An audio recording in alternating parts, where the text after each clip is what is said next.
Naam, mtazamaji, maombi ya Watanzania yanasimama na Tundu Lissu, na huenda siku za hivi karibuni tukamwona Tundu Lissu akiingia uraiani kwa kuachiliwa huru. Kando na hilo, mtazamaji, sasa kumtetea Tundu Lissu kumegeuka makosa. Kuhoji kwa nini kesi ya Lissu haiendelei mahakamani kumekuwa makosa.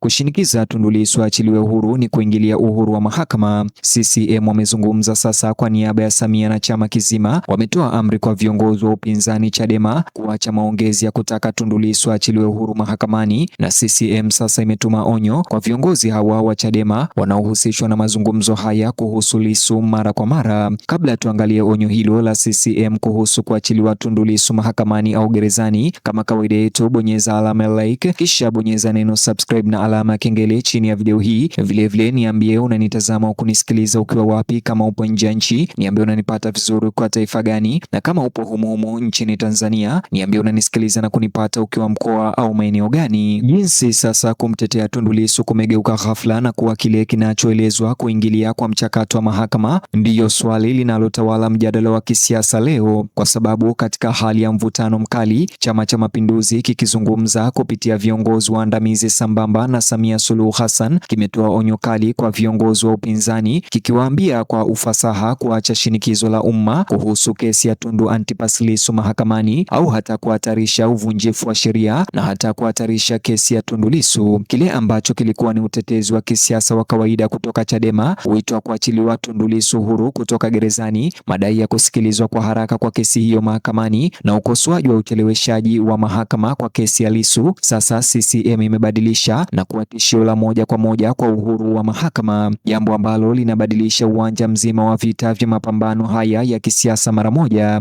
kwa sababu hapa ndipo palipobadilika wakati simulizi au taarifa hii ilipobadilika, wakati katibu wa itikadi na uenezi wa CCM Kenani Kihongosi kwa niaba ya CCM alipojitokeza na kuweka wazi kwamba kuendelea kwa kauli za viongozi wa Chadema upinzani kunaweza kutafsiriwa si shinikizo la kidemokrasia bali ni kuingiliwa kinyume cha sheria mahakama, na ghafla sauti ya mazungumzo hayo ikabadilika, kwa sababu hii si siasa tu.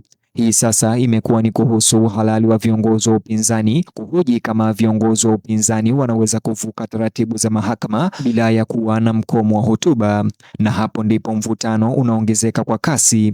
Na kinachofanya jambo hili kuwa la kushangaza zaidi ni kwamba kwa miezi kadhaa sauti ndani ya Chadema zimekuwa zikihoji kwa nini kesi inayomhusu Lissu inaonekana kwenda taratibu sana na kuahirishwa mara kwa mara, kwa nini kusikilizwa kwa kesi hiyo kunachelewa, kwa nini maamuzi huchukua muda, na kama kuna ushawishi wa kisiasa nyuma ya pazia. Lakini sasa kwa onyo hili kutoka CCM kupitia Kihongosi, maswali yale yale yanaweza kuleta madhara, na hiyo ndiyo ndoano ambayo imeshikamana na wananchi, kwa sababu ikiwa kimya na wakosoaji ni hatari, basi yote inakuwa ni hatari zaidi. Mijadala ya Tanzania nzima inakuwa ni hatari. Katika msingi wa onyo hilo, Kihongosi kwa niaba ya chama kizima kinachoongozwa na Samia Suluhu cha CCM alisisitiza kuwa hakuna mtu, bila kujali hadhi ya kisiasa, aliye juu ya sheria, na kwamba mahakama lazima ifanye kazi bila shinikizo kutoka upinzani au kuingiliwa. Na wakati hiyo inaonekana kama utetezi wa kawaida wa sheria, wakati na mazingira yanafanya kuwa muhimu zaidi, kwa sababu inakuja wakati ambapo matamshi ya upinzani yameongezeka maradufu ndani ya miezi iliyopita, na wakati hasira ya umma juu ya kesi hiyo ya Lissu imekuwa na lengo la moja kwa moja. Hata hivyo, sasa CCM wanadai ya kwamba wanachofanya Chadema ni kujaribu kuingilia uhuru wa mahakama kwa kuishinikiza mahakama kumwachilia huru Tundu Antipas Lissu au kwa kuharakisha kesi hiyo ya Tundu Lissu, ijapokuwa mahakama inaelewa na inajua jambo ambalo inafanya na inajua muda wake. Na hapa ndipo uchambuzi unazidi kupamba moto, kwa sababu sasa kuna simulizi au taarifa mbili zinazoshindana zinaundwa kwa kasi, moja ikiongozwa na CCM kupitia Kihongosi inayosema kwamba kuilinda mahakama dhidi ya shinikizo la kisiasa ni jambo la lazima kwa haki na kwa serikali, na nyingine ikiongozwa na sauti za upinzani zinazosema kwamba kuhoji ucheleweshaji na kudai uwajibikaji ni sehemu ya ushirikishwaji wa kidemokrasia. Taarifa hizi mbili zinapogongana kutoka kwa upinzani na CCM, sasa upinzani wakidai wao kuzungumza na kushinikiza mahakama ni njia ya kusaidia kupata uhuru wa kweli kwa Tundu Lissu, huku CCM ikidai kwamba hiyo ni kuvunja sheria kwa kuingilia uhuru wa mahakama. Kwa sababu fikiria hili kwa muda,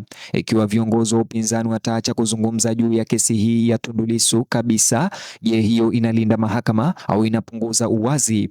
Na ikiwa wanaendelea kuzungumza, je, hiyo inaimarisha demokrasia au inahatarisha kudhoofisha uhuru wa mahakama? Hii ni shida inayojitokeza kwa wakati halisi, na ndiyo sababu hadithi au simulizi hii sio tu kuhusu mwanasiasa mmoja Lissu, bali ni kuhusu mfumo mzima nchini Tanzania. Na joto la kisiasa linapanda zaidi ukizingatia kwamba onyo hili la CCM halikuja peke yake, linafuatia mfululizo wa kauli, mijadala ambayo imekuwa ikijijenga ama ikijengeka kwa muda wa wiki kadhaa ndani ya upinzani na serikali, kila mmoja akipandisha dau lake, kila mmoja akijiweka kando pande zote mbili. Na huku sasa CCM ikiweka mstari wa wazi, hatua inayofuata Chadema inakuwa ni ya kukosoa, kwa sababu jibu lolote kama kimya au kukaidi litatokea, na tunafahamu mtu kama vile John Heche, John Mnyika na wengine huenda wakazungumza na kujibu kauli hizi za kiongozi. Na kinachoongeza safu nyingine ya utata ni jukumu la mtazamo wa umma, kwa sababu wakati wataalamu wa sheria wanaweza kubishana juu ya utaratibu,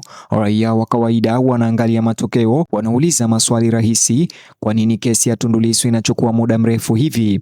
Kuna ushahidi gani? Ni nini mwisho wake? Na maswali hayo yanapokutana na maonyo badala ya majibu kutoka serikalini, inaweza kuunda udadisi zaidi, hata uvumi zaidi na mgawanyiko zaidi.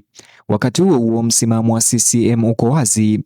Wanalitunga hili kama suala la kulinda taasisi, na wanaweka wazi ya kwamba serikali haihusiani kabisa na mahakama, na mahakama ni mfumo ambao unajitegemea na kujisimamia, wakisisitiza kwamba jaribio lolote pia la kushawishi au kuishinikiza au kuingilia uhuru wa mahakama, iwe kwa kauli, maandamano au kampeni za hadharani na mitandao, halikubaliki. Na kwa kufanya hivyo wanajaribu kudhibiti simulizi, kuondoa mwelekeo kutoka kwa kesi yenyewe na kuelekea kwenye kanuni ya uhuru wa kimahakama pamoja na katiba nchini.